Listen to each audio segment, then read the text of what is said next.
سوال دیگری برادرای عزیز در اینجا برای من دادن که اگر میگه زنم در اینجا آمده است، من خانم اون سواله. خوب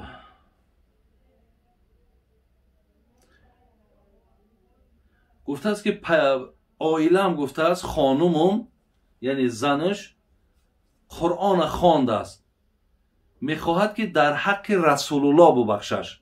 آیا میگه همین ممکنه که ما در حق پیامبر مثلا یگان صدقه میکنیم، قرآن میخوانیم، همین ها را در حق پیامبر ببخشیم؟ آیا همین میگه درسته؟ البته درسته. برادرای عزیز و گرامی، در اینجا من چند دلیل های را جمع کردم. یکی از آنها حضرت عبدالله ابن عمر، بچه حضرت عمر، میگه بعدی که رسول الله ای دنیا گذشتن من در حقشون میگه یک حج عمره کردم و ثواب همو را به پیامبرمون بخشیدم. اینم عمل صحابه. برادر عزیز، دیگر علی ابن موفق، این حضرت میگه انا گویم حنبلی مذهب است، من میگه از جانب رسول اکرم صلی الله علیه و سلم حج کردم، یعنی حج کردم و در حق پیامبر من بخشیدمش. میگه دیگر برادرای عزیز، انا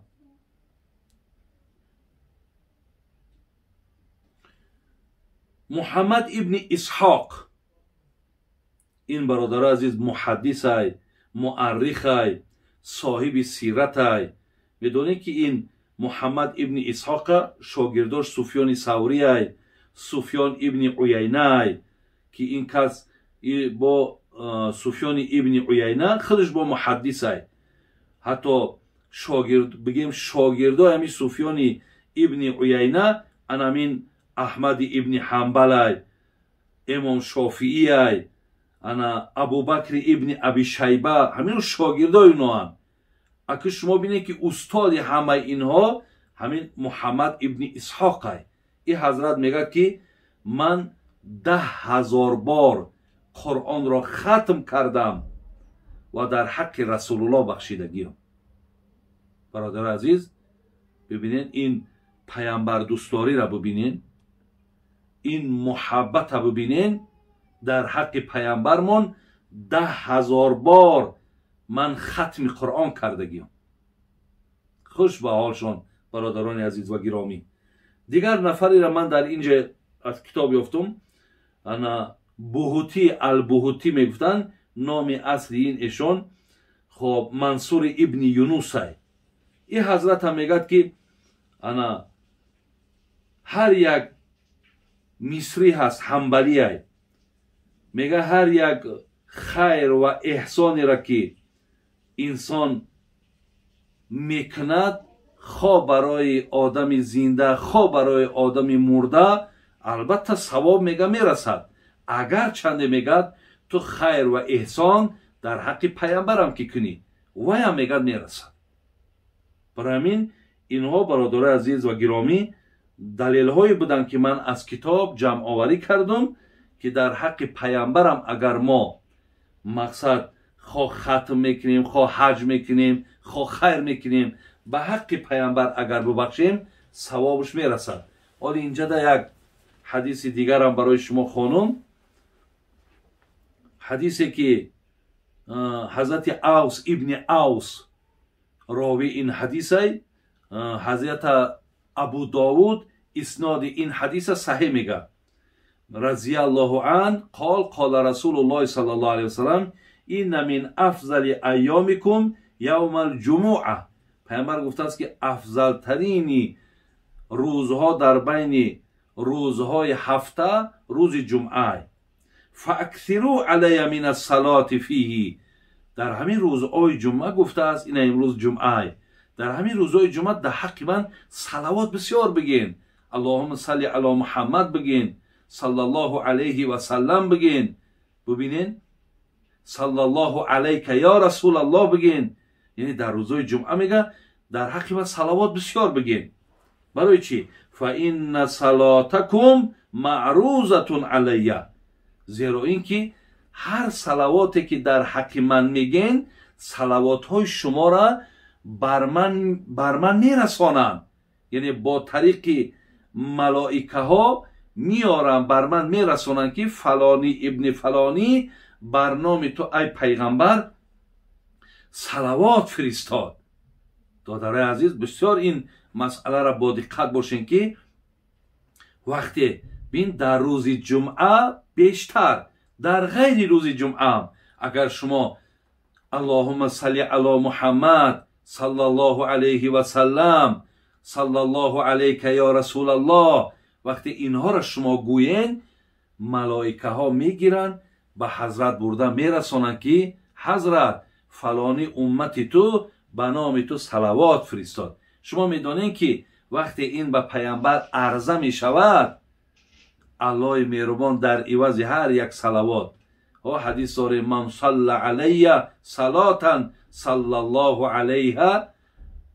علیه بها عشرا، هر کسی یک صلوات بر من اگر بفرستد خداوند 10 رحمت شه بر نام او میفرستد. پیامبر میگه البخیل من ذکرت عنده فلم یصلی علیه. بخیل های امت من آن کسانی هستند که وقتی در پیششان نام من گرفته می شود حتی به نام من صلوات نمیفرستند. اینها بخیل های امت منند. انا که صلات بین صلوات ما را برده به حضرت می رساندند. دوام حدیث گوش کنیم. فقالو، بعد گفتند یا رسول الله و کیف تعرض صلاتنا علیک و قد ارمت؟ قال یقول بلیت. بعد می گفتند حضرت صلوات های ما را به تو می رسانند؟ گفت بله بر من می رسانند.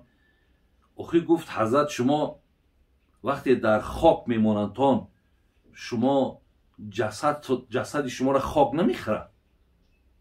آیا شما به خاکستر یا پوسیده نمیشین؟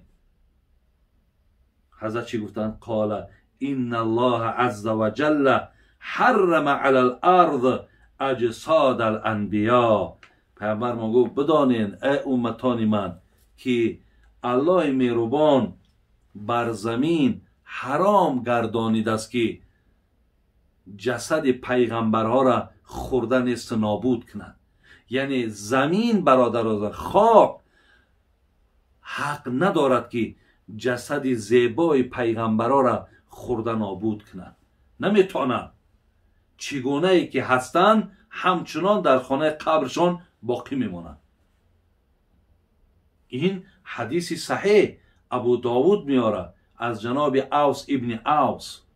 این هم دلیل بر همین برادرها که یعنی درود ما صلوات ما هم بر روح حضرت میرسید است. یعنی شما اگر ختم کنین، دعا کنین، یگان احسان هم کنین، بر روح پیامبر رسانین، این هم به حضرت چی عرضه میشیده، تقدیم میشیده است که حضرت فلانی امتی تو همین را در راست شما کردن.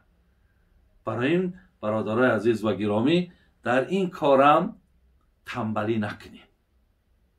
تنبلی نکنین. انشاءالله ببینین صلوات ثواب شب ببینین، اجر شب ببینین، پاداش شب ببینین.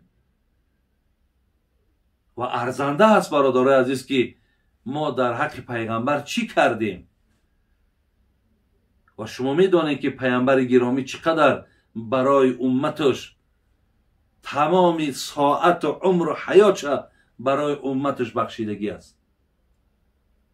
آیا یک صلوات برای نام پیامبر، بین یک ختم قرآن به نام پیامبر اگر ما انجام ندهیم آیا خودمان خجالت حس نمیکنیم که ما چگونه امت هستیم؟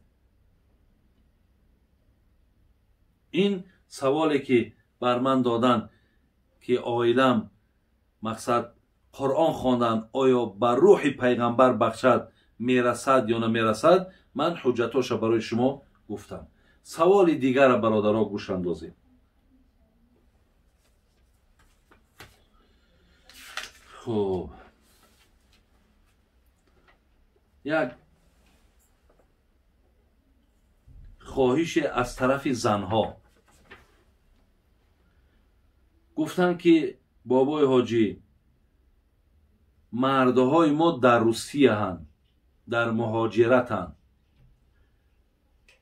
برای امونا یا مراجعت که همین در همو صحیفت یا در همو شبکت همین را زبس که بگذار. چی بگو؟ بگو که همونها تیز تیز بیاین. یک. دویم تلفن نمیکنن. برای حرامی نکردن خودشان نکاح میکنن. ما چی کار کنیم؟ فقط سوم روان میکنن، لیکن آمدنشان یا یاد فرزنداشون چی میشود؟ بعد گفتن ما میشنویم پدر و مادراشون نمیماننشان که بیاین. خب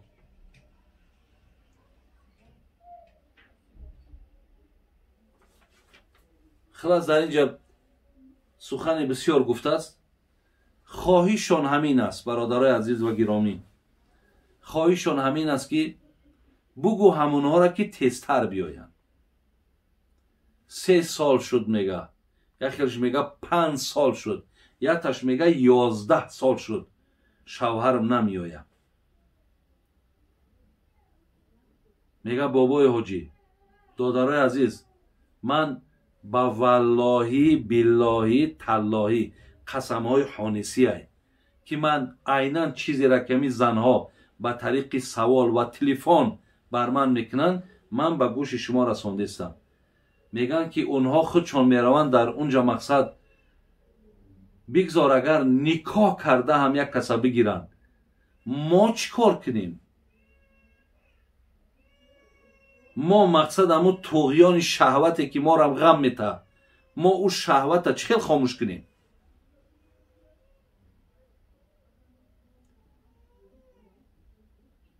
این یک مسئله دیگر، دیر تلفن میکنن. در همین حاضر همین قدر آسان شده تلفن کردن. یک تلفن چیه برادر عزیز؟ یک تلفن کردن چیه که بگیری تلفن کنی هفته ده، حد اقل هفته ده یک بار اول با زنت صحبت کنی. بگذار اول با مادرت صحبت که، با پدرت صحبت که. زیرا بسیاری پدر و مادرای هست که اگر من قطعی زنم صحبت کنم با تلخی و میکفه که قطعی زنش گپ زد.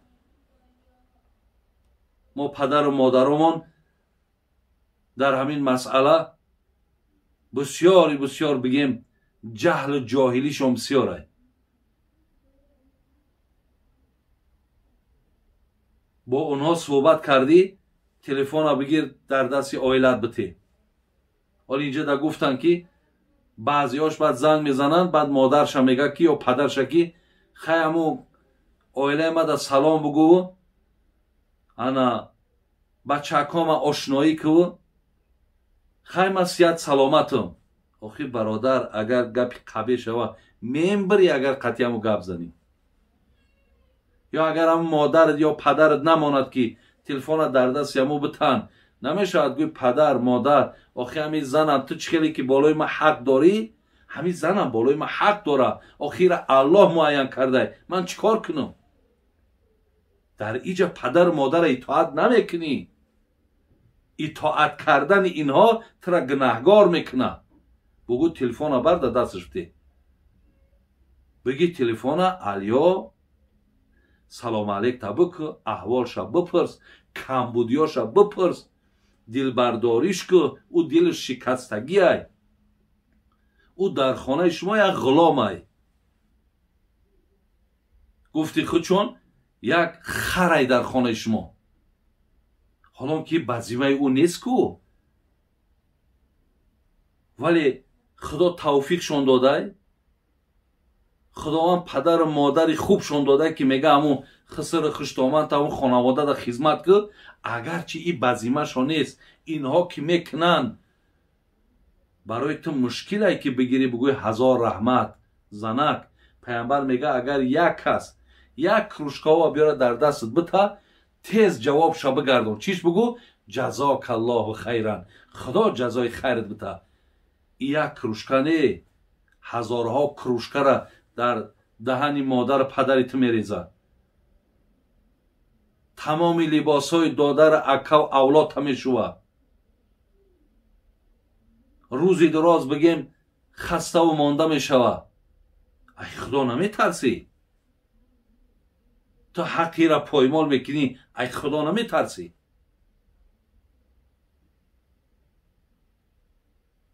یا هم آهی دل دارن، او فرزندات هم آهی دل داره. راست میگن. یکی ای سببهای دست به حرام زدن امینا انمی خود شما این که 3 سال 5 سال 11 سال یا را سراغ نمیکنین. بعضیاتون دون بیام یک عروسی بوگنی را گرفتگی قطعی همونا زندگی داری. زن حلال پاکیزه ای که اینها مقصد در دم پیری دستی تر میگرفتگی همینا هم. من پس نمیزنم یگان ملت، لیکن آن چیزی را که برای شما برداشت داره نمی زنهای تاجیکی خودمانه. بسیاری همون زندارهایی که در همون جا هستن بپرسشان میگند که اونها با شما چی معامله میکنن. دلتانه نبره همون لوای سرخشانو، دلتانه نبره همون کسمتیکایی که چهرهاشون میکنن، دلتانه نبره همون دوخی که هم میزنن. اگر همون شرایط برای این زنها مهیا که به نام خدا از 1000 تا اونها در سکه و صورت در فسانی و در همه جهت این زن تاجیکی ما انشاءالله ارزنده ای. برای همین برادر عزیز و گرامی، زن تا گفتم که در عوض یک کروشکک آب وقتی میگه جزاک الله خیرا بگو خدا جزای خیرت تیا، تو باید بگیری بگوی زنک پدر و مادر تا خدا رحمت کنه. زنک برکت بیاوی. من بسیار اطمینان دارم. زنک یک کم ترک صبر کن. انشاءالله می کارکم اندک بیبودی و یا 4 تنگک در دستم بزنه، خدا خواه حتما حرکت میکنم، میام باید خبرتون میگیرم. من هم میدونم شما ای مستی را رسیه نرفتین، لیکن با در ایجا باز ای هم همون چکلی که یک مشکلات را مجبور کرده برآمد رفتی، اینها را هم با نزدیک شیدن و خبر گرفتن و از حال اینها پرسیدن هم، این هم بزیمت برادر عزیز. با راه هوایی نمیتونی، با راه های راه قطعی. خلاص چیکاری میکنی نمیکنی برادر عزیز، باید از حال زناتون بین خبر بگیریم، زیرا که خداشون با زبانو میستن. دیگر طاقت نمیتونه. دیگر مقصد این شهوت چیزی نیست برادر عزیز که پیامبر گفته است وقتی شهوت غمتون میته روزه بگیرین. این بیچاره چند روزه میگیرن؟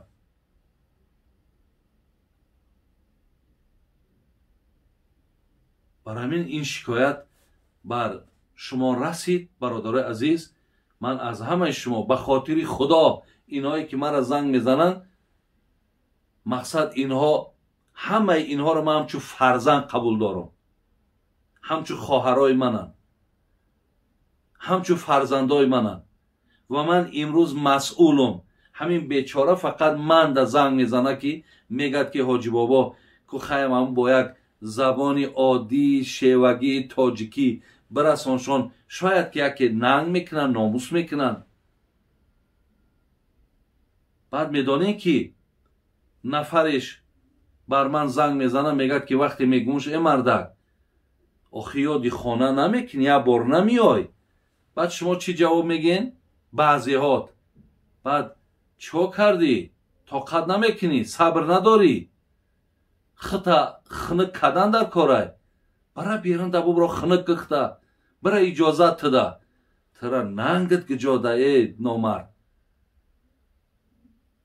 ترا غیرتت گجاده ای که زنی تو ببرای بیرون در خچه خنک کنه.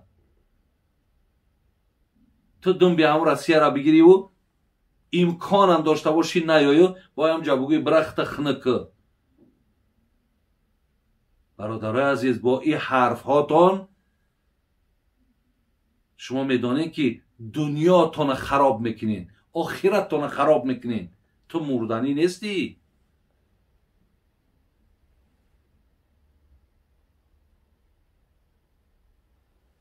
برای همین بسیار هرس باز میگم برادرای عزیز، همین خواهرایی که شما همین ها را نمیپرسین که همین را یک بار تلفن که این مردمی ما بسیار مردمی خوبه، یک بار با یک زبانی خوب، با یک زبانی ملایم، با یک زبانی نیک با او صحبت که حقارتش نکه.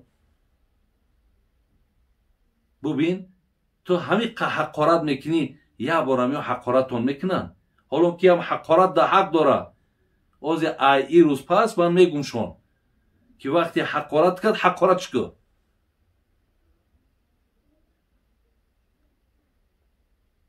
بیا برادرای خیلی نکنین، بین زندگیاتون خیلی اررشباد نکنین، زندگی خوب کنین برادر عزیز. چگونه حق بالاش داری، حق بالاش داره.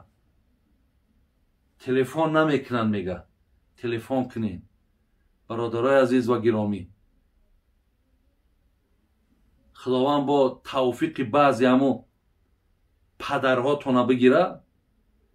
با بعضی پدرهای بدبختی هست، بعضی برادرهای بدبختی هست که با زنهای شما را دعوتی به همخوابگی میکنه، بچه‌اش دور میبینه، دادرش دور میبینه.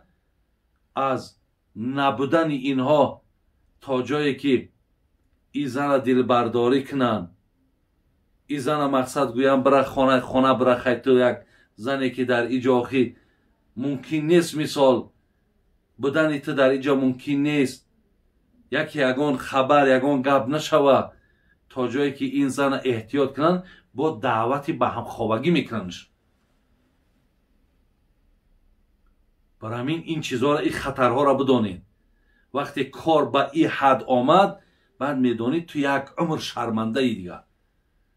چیکار کرد؟ اکش قطعی زنش ساز گرفت. چیکار کرد؟ آتش قطعی زنش ساز گرفت. چیکار کرد؟ همسایه قطعی زنش ساز گرفت. برای چی؟ برای مرده خی 5 سال شید نمی آید. اینم یک مراجعتی بود از زنها که من بر گوش شما رسانیدم. برای همین برادرای عزیز و گرامی، حق زنها بسیار حق بلنده. ولی اینجا ده ببینین، من برای شما حدیث های داریم از پیغمبر نازنین که حضرت چی میگن؟ ای خدای شکره،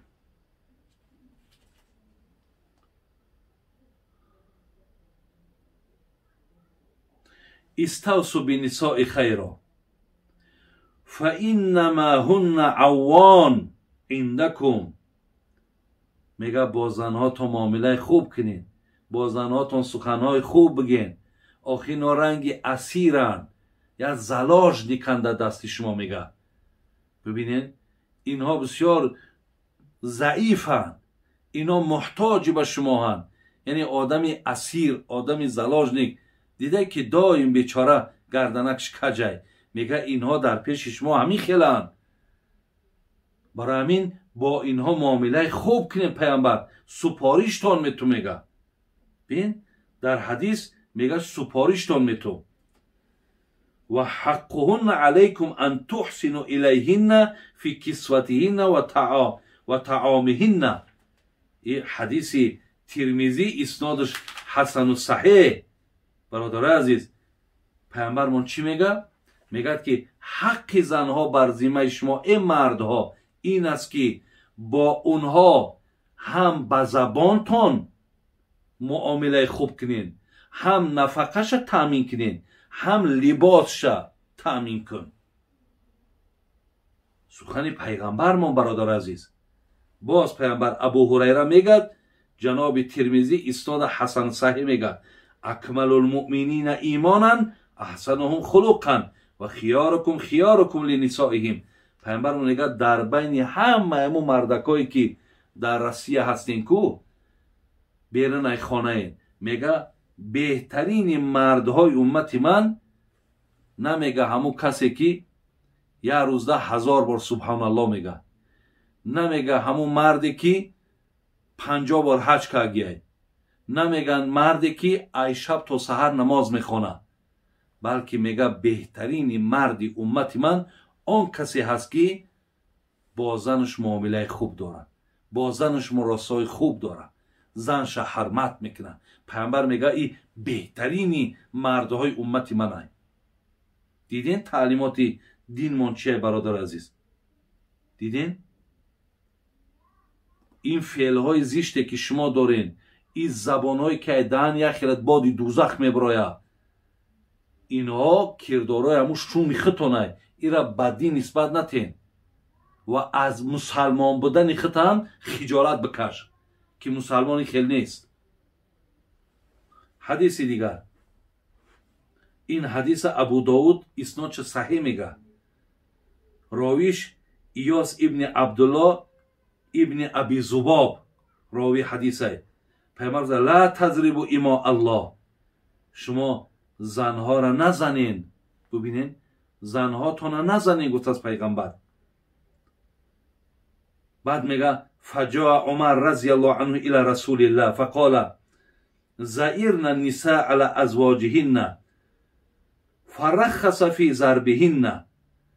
بعد میگه حضرت عمر آمد و گفت پیغمبر خدا ای زمانی که ما این زنکا را حرمت میکنیم بالای سر مونده برآمدن. بعد میگه پیامبر گفت که خیلی کم کم سیاست چون کنی، مقصد نه سختگیری بچینو نه ایتا ملایمی که در بالای سرت ببروید، یعنی میانه را انتخاب کنی. بعد میگه این خیلی فتوا چخیر از اندکه یک کسی فتوا بته همو بزنش گفتگی ده دیگر او زدن نمیگه چخیر زدنه دیگر همو سختترینی مشکلات بعد بالاشون جاری کردن. بعد میگه فاطاف بآل رسول الله نساء کثیر یشکون ازواجهن. بعد میگه یک توده زنها وقتی که شوهرشون عذابشون دادن، ضربشون کردن، لط و قینشون کردن، از خانه پیششون کردن، بعد میگه گرد خانه پیامبر آمدن، میگه از شوهراشون بعد شکایت کردن، گفتن حضرت آخی ایچ خیلی مردکن که روزی دراز در صحبت شما هم، آخی نخوا که حق زن همی باشد که اینقدر روزی دراز ما را خار میکنن، ذلیل میکنن. آیا همین است قانون خدا؟ همین است قانون دین؟ میگه زنها شکایت کردن پیش پیامبر. بعد پیامبر من چی گفت؟ گفت لقد اطاف بآل بیت محمد نساء کثیر یشکون ازواجهن. بعد مردکا را جمع کرد گفت ای مردم چلی که مرا سوال میتن شکایت میکنن، گفت میدانین که یک توده زنهای زیاد خانم آمدن، ای بالاتون شکایت کردن، گفتن شما بسیار درشتی میکنین، بسیار معامله سخت میکنین، این چی کاره؟ حضرت ابوبکر چی گفت کرده؟ گفت لیس اولئک بخیارکم. گو یقین دانین که هر زنی که ای شوهر شکایت کند این شوهر گفت آدمی خوب نیست. برادر عزیز در این مرد گفت خیر خوبی وجود نداره. برای همین برادران عزیز و گرامی شما حرکت کنین که در نسبت زنهاتان حرمت کنین. ولی بین بعضیاش میگن که پدر و مادراشون نمیمانشون که بیاین. پدر و مادر در این حالت گوش نکنین.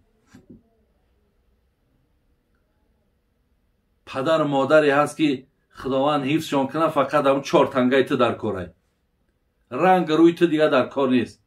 پدر و مادر نخواه که فرزند یاد نکنه، نخواه 3 سال 4 سال فرزند نیست наё бачам, наё мақсад, ҳам сум тароӣ ки худат наё.